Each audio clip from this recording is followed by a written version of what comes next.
Hey students, once again a warm welcome to all of you the next session of this video.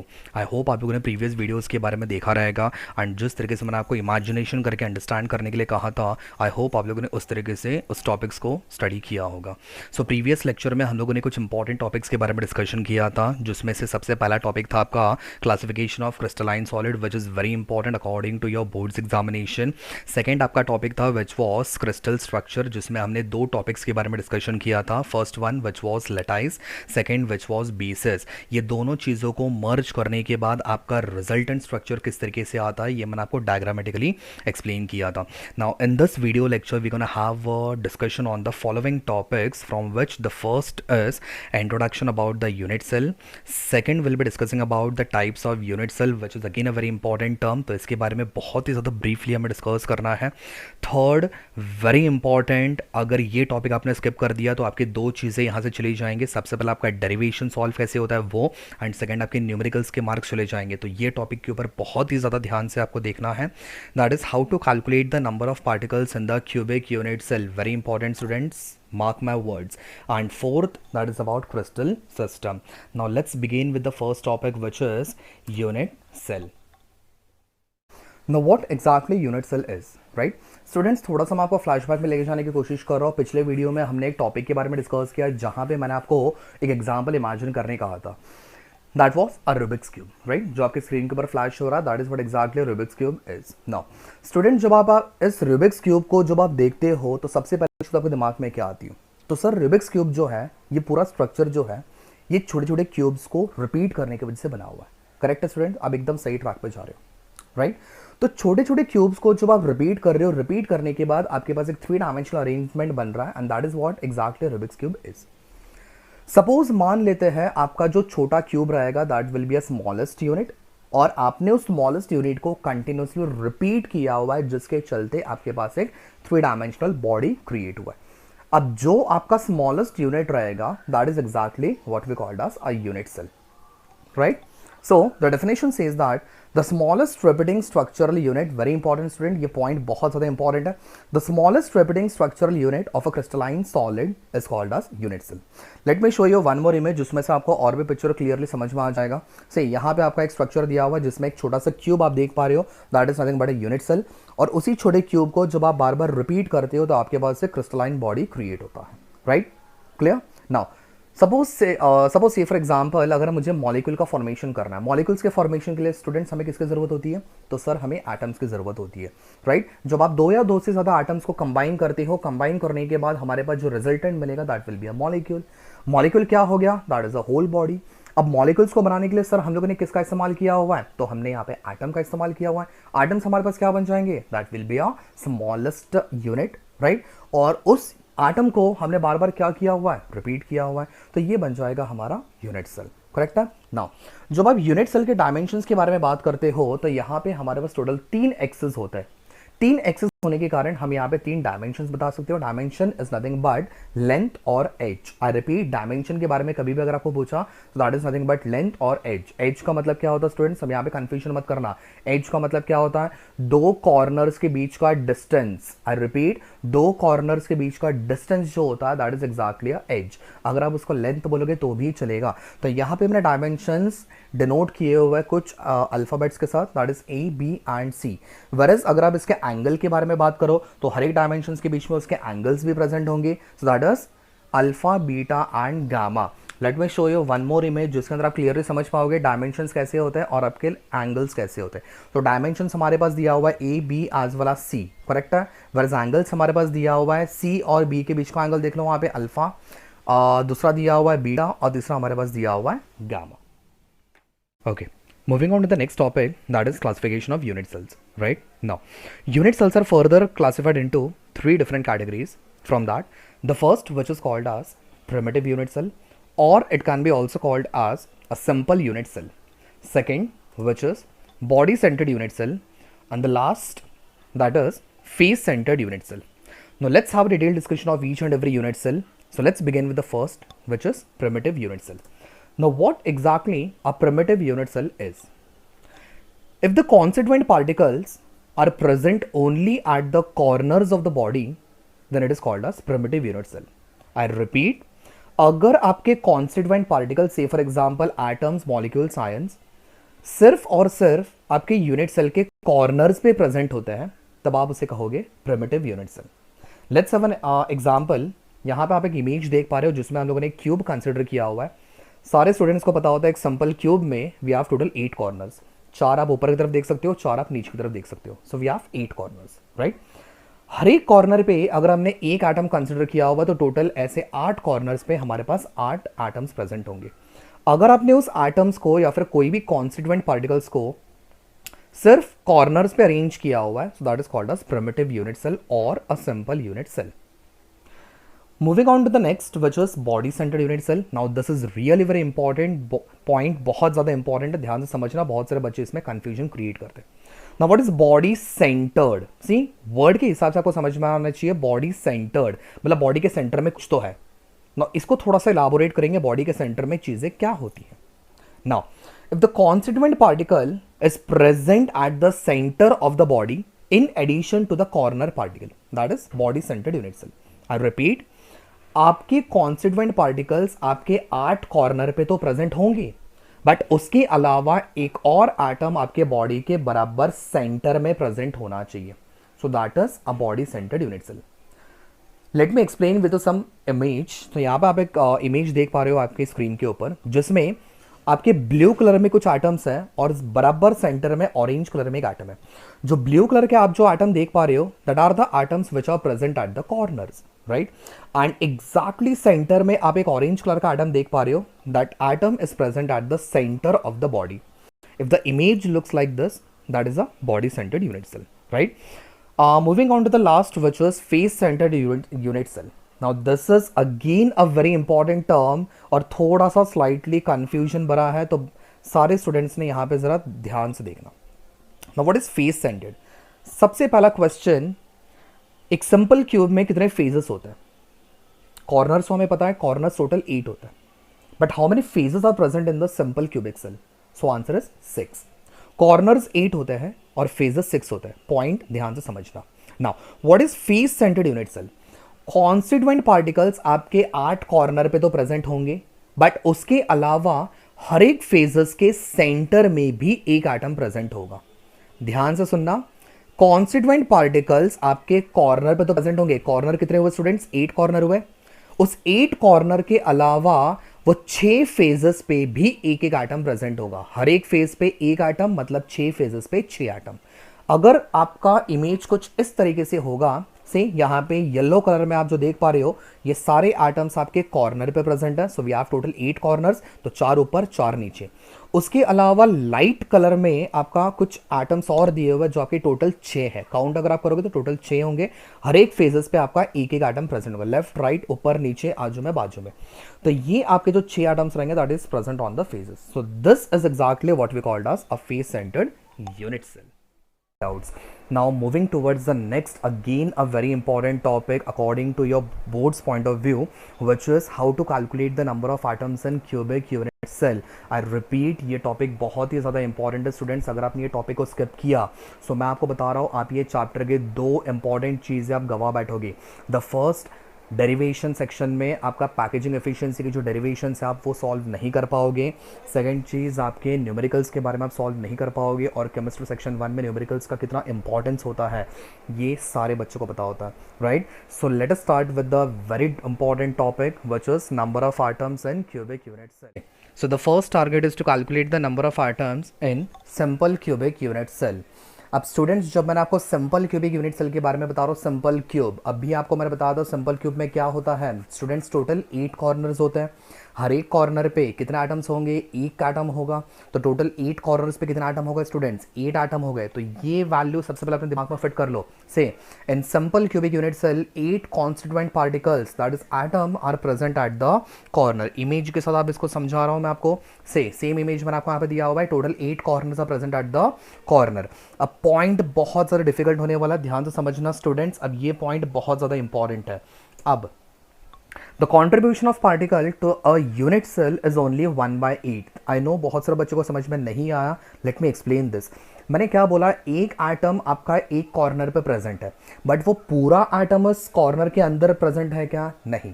तो उस atom का कुछ portion उस corner के अंदर प्रेजेंट होगा। Let us take an example. अगर मैंने एक प्लास्टिक के बॉल को मैंने पानी में डाल दिया, अब क्या होगा? जाहिर सी बात है, प्लास्टिक का बॉल पानी में तो फ्लोट होगा, करेक्ट है। बट उस प्लास्टिक के बॉल का कुछ पोर्शन पानी के अंदर डिप हुआ रहेगा, तो मुझे वही निकालना है कि कितना पोर्शन पानी के अंदर डिप है, करेक्ट। तो सेम चीज यहां पे हम लोग अप्लाई करेंगे। एक आइटम जब आपके कॉर्नर पे प्रेजेंट होता है तो उसका कितना पोर्शन उस कॉर्नर के अंदर प्रेजेंट है, इनसाइड दैट क्यूब कितना पोर्शन प्रेजेंट है, सो दैट इज 1/8। तो पूरे एक आइटम का 1/8 पोर्शन इनसाइड प्रेजेंट है। एक सिंपल सा इमेज लेके मैं आपको बता रहा हूं उससे, this is what exactly the 1/8 part looks like, right. यहां पे पूरा एक एटम कंसिडर नहीं किया हुआ है, उस एटम का कितना पोर्शन अंदर की तरफ प्रेजेंट है उसके बारे में आपको बताएगा। सो दैट इज 1/8। तो हमारे पास यहाँ पे कितनी वैल्यूज हो गई? 2 वैल्यूज हो गई। कॉर्नर्स कितने थे स्टूडेंट्स? 8 कॉर्नर। 8 कॉर्नर पे कितने पार्टिकल्स हुए? 8 हो गए। और कितना पोर्शन अंदर की तरफ प्रेजेंट है? That is 1/8, right. सो देखो अब इसकी value, so number of atoms पर यूनिट सेल कैलकुलेट करना है। So which is equals to 8 atoms at the corner, अभी मैंने आपको बताया था कॉर्नर्स पे 8 एटम है, इनटू कितना कंट्रीब्यूशन हर एक एटम कर रहा है, सो दैट इज 1/8। तो कैलकुलेशंस आप भी कर सकते हो, 8 into 1/8 which is equals to 1 atom. तो सिंपल क्यूबिक यूनिट सेल में सिर्फ एक एटम प्रेजेंट होता है। Now second, calculating the number of atom per unit cell for BCC. Now students, BCC का मतलब होता है body centred cubic unit cell. फटाफट से रिकलेक्ट करो, बॉडी सेंटर्ड का मतलब मैंने क्या बताया था? 8 atoms must be present at the corner. हर एक कॉर्नर पे एक एटम होगा, मतलब 8 कॉर्नर पे 8 एटम्स होंगे, राइट। बट सिर्फ आपके एटम्स कॉर्नर पे प्रेजेंट होंगे क्या? So answer is no. One more atom is present at the centre of the body, right. So 8 atoms corner पे हो गए, प्लस 1 एटम आपका बॉडी के सेंटर में प्रेजेंट होगा। It exactly looks like this one, right. एक atom आपका centre में प्रेजेंट है। नाउ द कैलकुलेशन पार्ट, सबसे पहले 8 एटम्स एट द कॉर्नर, हर एक एटम का कॉर्नर पे कंट्रीब्यूशन कितना होगा अंदर की तरफ? That is 1/8। So number of atom per unit cell is equals to, students very important, 8 atoms at the corner. सारे बच्चों को समझ में आना चाहिए, 8 कॉर्नर है, हर एक कॉर्नर पे एक एटम, तो 8 कॉर्नर्स पे 8 एटम्स हो गए, इनटू हर एक एटम का कंट्रीब्यूशन कितना दिया हुआ? सो that is 1/8 part, plus centre में एक एटम प्रेजेंट है, so that is 1 atom at the centre of the body. बहुत ही सिंप्लीफाइड कैलकुलेशन यहाँ पे दिया हुआ है। तो कैलकुलेशन आपके सामने है, 8 into 1/8 plus 1। So 8 into 1/8 which is equals to 1 plus 1, so that is 2 atoms. So body centred cubic unit cell के अंदर 2 एटम्स प्रेजेंट होते हैं। सो यहाँ पे आपका Z का value will be. So third, calculating the number of atom per unit cell for FCC. Students यहाँ पे एफसीसी का मतलब होगा face centred cubic unit cell. चलो फटाफट से रिकलेक्ट करना, मैंने आपको फेस सेंटर्ड के बारे में क्या बताया था? 8 atoms must be present at the corner, हर एक कॉर्नर पे एक एटम, तो 8 कॉर्नर पे कितने एटम्स हो गए? 8 एटम्स हो गए। उसके अलावा 6 एटम्स आपके 6 फेजेस पे प्रेजेंट होने चाहिए, राइट। तो ये दो इक्वेशंस याद रखो, 8 एटम्स कहाँ पे? कॉर्नर पे। स्टूडेंट्स बहुत इंपॉर्टेंट चीज़ है, 6 एटम्स कहाँ पे? 6 फेजेस पे, राइट। नाउ अब इसके कैलकुलेशन वाले पार्ट के बारे में बात करेंगे। तो कैलकुलेशन में क्या दिया हुआ है? नंबर ऑफ एटम्स पर यूनिट सेल हमें कैलकुलेट करना है, विच इज इक्वल्स टू, देखो पहला इक्वेशन बहुत सेम है, पहले इक्वेशन में कोई भी डिफिकल्टीज नहीं होनी चाहिए। 8 एटम्स कहाँ पे स्टूडेंट? कॉर्नर पे, इनटू हर एक एटम कितना कंट्रीब्यूशन कर रहा है? 1/8 एटम पर यूनिट सेल। तो इस वाली इक्वेशन के बारे में हमने पहले वाले में डिस्कस किया हुआ है, ठीक है। सो 8 इंटू 1/8। नाउ प्लस अब नीचे वाला इक्वेशन देखो, 6 एटम्स एट द फेजेस। मैंने आपको बताया था टोटल कितने फेजेस होंगे? 6 फेजेस होंगे। हर एक फेजेस पे कितना एटम होगा? एक एटम होगा। तो 6 फेजेस पे कितने हो गए? 6 एटम्स हो गए, इनटू 1/2। अब सर ये कहाँ से आ गया? 1/2 के बारे में समझ में नहीं आ रहा सर, इस 1/2 की कहानी क्या होती है? टेंशन मत लो, अब इसके बारे में एक्सप्लेन करता हूँ। 1/2 एटम पर यूनिट सेल, जिसका मतलब होता है यहाँ पे आपका एक एटम जो है ये एक पूरी तरीके से कंट्रीब्यूट नहीं कर रहा, ये सिर्फ अपना हाफ पोर्शन अंदर की तरफ कंट्रीब्यूट कर रहा है। एक सिंपल से एग्जांपल लेके चलते हैं। सपोज घर की एक दीवार कंसिडर कर लो। अब वो दीवार 2 घरों से जुड़ी हुई है, करेक्ट है। अब उस एक दीवार पे एक बड़ा सा होल कर दो, ठीक है। अब जो होल रहेगा वो सिर्फ आपके घर पे दिखेगा कि बाजू वाले के घर पे भी दिखेगा? सिंपल सी बात है, दोनों घर पे दिखेगा, करेक्ट है। तो एक सिंगल होल ये दो लोग शेयरिंग कर रहे हैं। कुछ इसी तरीके से अगर आप इस डायग्राम में देखोगे, आपका सेंटर वाला जो फेस के सेंटर वाला जो एक एटम है वो हाफ दिया हुआ है। इसका मतलब हाफ एक शेयरिंग करेगा और दूसरा हाफ दूसरा शेयरिंग करेगा। So that is 1/2 atom per unit cell. तो इक्वेशन क्या बनेगा? 8 इंटू 1/8 ये ऊपर वाले में से मिला, प्लस 6 इंटू 1/2 ये नीचे वाले में से मिला। So equation becomes 1 atom plus 3 atom which is equals to 4 atom. So face centred cubic unit cell के अंदर टोटल 4 एटम्स प्रेजेंट होते हैं। सो फटाफट से रिकलेक्ट करेंगे, SC, BCC और FCC। SC बोला मतलब सिंपल क्यूबिक यूनिट सेल जिसमें Z की वैल्यू होती है 1। BCC बोला मतलब body centred cubic unit cell जिसमें Z की वैल्यू होगी 2। एंड FCC बोला मतलब face centred cubic unit cell जिसमें Z की वैल्यू होगी 4। Moving on to the last topic that is about crystal system, right now. इस टॉपिक के बारे में हम लोगों ने लास्ट वीडियो में डिस्कस किया था, जहां पे मैंने आपको बताया था क्रिस्टल लटाइस या फिर क्रिस्टल स्ट्रक्चर का फॉर्मेशन किस तरीके से होता है। जब आप कोई भी क्रिस्टल स्ट्रक्चर को बनाते हो, आपके पास दो चीजों की जरूरत होती है, first which is called as lattice, second which is called as basis, right now. जब आप लटाइस और बेसिस को आपस में मर्ज करते हो, मर्ज करने के बाद आपके पास जो रिजल्टेंट स्ट्रक्चर मिलेगा that is exactly a crystal lattice. Now it has been proved that the crystal lattices can be arranged in 14 different ways. Yes, now this is really very important. आप कोई भी crystal lattice को 14 different ways में arrange कर सकते हो, and this was proved by a French mathematician which was named as Bravais, right? So just because of that आपके 14 lattices को नाम दिया गया Bravais lattice. Very important, 14 different lattices को Bravais lattice के नाम से बुलाया जाता है, right now. Further Bravais lattices are classified into 7 different crystal system. I repeat, 14 different crystal lattices को आपने 7 क्रिस्टल सिस्टम्स में क्लासिफाई किया हुआ है।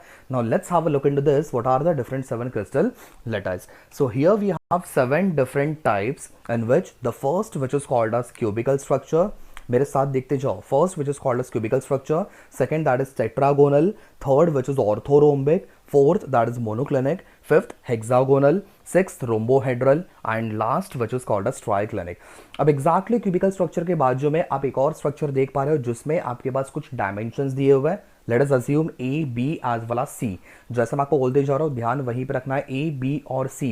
स्टूडेंट्स ये क्या होते हैं? This are the dimensions. Dimensions can be also known as length और the as.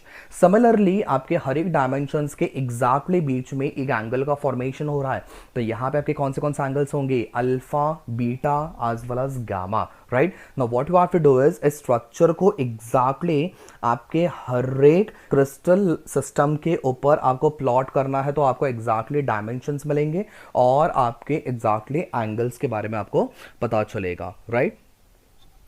Now let's discuss for the first one which is a cubical structure। cubical structure में dimensions के बारे में बात करते हैं। cubical structure एक simple structure जिसमें आपके dimensions सारे same होते हैं। तो A dimension, B as well as C तीनों equal रहेंगे। so A is equals to B and B is equals to C, correct. अगर आप इसका एंगल के बारे में बात करो तो alpha, beta as well as gamma ये तीनों एक दूसरे को परपेंडिकुलर होंगे। So it makes an angle of 90 degree, right. Now moving towards the tetragonal. Tetragonal वाले में दो साइड सिमिलर आ रहे हैं, ए और बी दोनों साइड्स आपके इक्वल रहेंगे, बट सी वाले का डायमेंशन सेम नहीं होने वाला। So A is equals to B but B is not equals to C, right. Now again अगर इसके एंगल के बारे में बात करो सो यहाँ पे भी सारे एंगल्स आपके परपेंडिकुलर होंगे। So it makes an angle of 90 degree. So alpha, beta, gamma that is equals to 90 degree. Again moving on towards the orthorhombic. Students यहाँ पे कोई भी डायमेंशन मैच नहीं कर रहा, कोई भी साइड्स आपके मैच नहीं कर रहे हैं, राइट। तो यहाँ पे ऑर्थोरोम्बिक में A is not equals to B, B is not equals to C, मतलब यहाँ पे कोई भी डायमेंशन मैच नहीं कर पा रहे। बट अगर आप इसका एंगल के बारे में बात करो तो अल्फा, बीटा एंड गामा ये तीनों परपेंडिकुलर होंगे। So it makes an angle of 90 degree.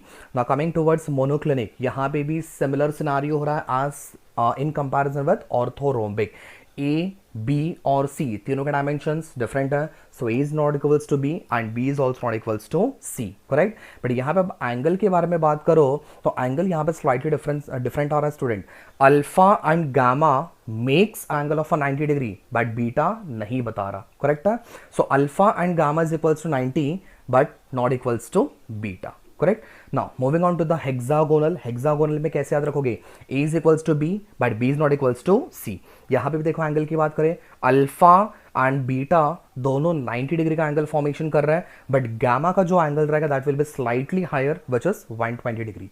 Coming towards rhombohedral, A is equals to B is equals to C, which means तीनों के डायमेंशंस सेम है, बट यहाँ पे एंगल तीनों के सेम नहीं है, करेक्ट है।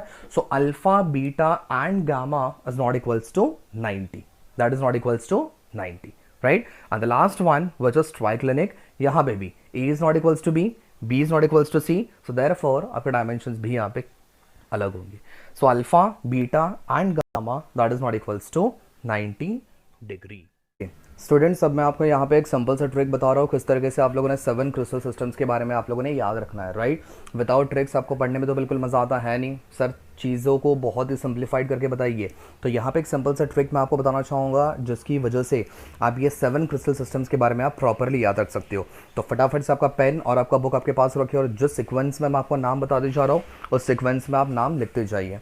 फर्स्ट लिखिए क्यूबिक, सेकेंड लिखिए टेट्रागोनल, थर्ड लिखिए ऑर्थोरोम्बिक, मैं थोड़ा सा मैं फास्ट जा रहा हूँ, आपने पॉज करके लिखना है। फोर्थ लिखिए रोम्बोहेड्रल, फिफ्थ लिखिए हेक्सागोनल, सिक्स्थ लिखिए मोनोक्लिनिक एंड सेवन्थ लिखिए ट्राइक्लिनिक। हो गया आपके 7 डिफरेंट क्रिस्टल सिस्टम्स के बारे में। अब हर एक नाम के आगे उसका स्टार्टिंग इनिशियल्स लिख लीजिए।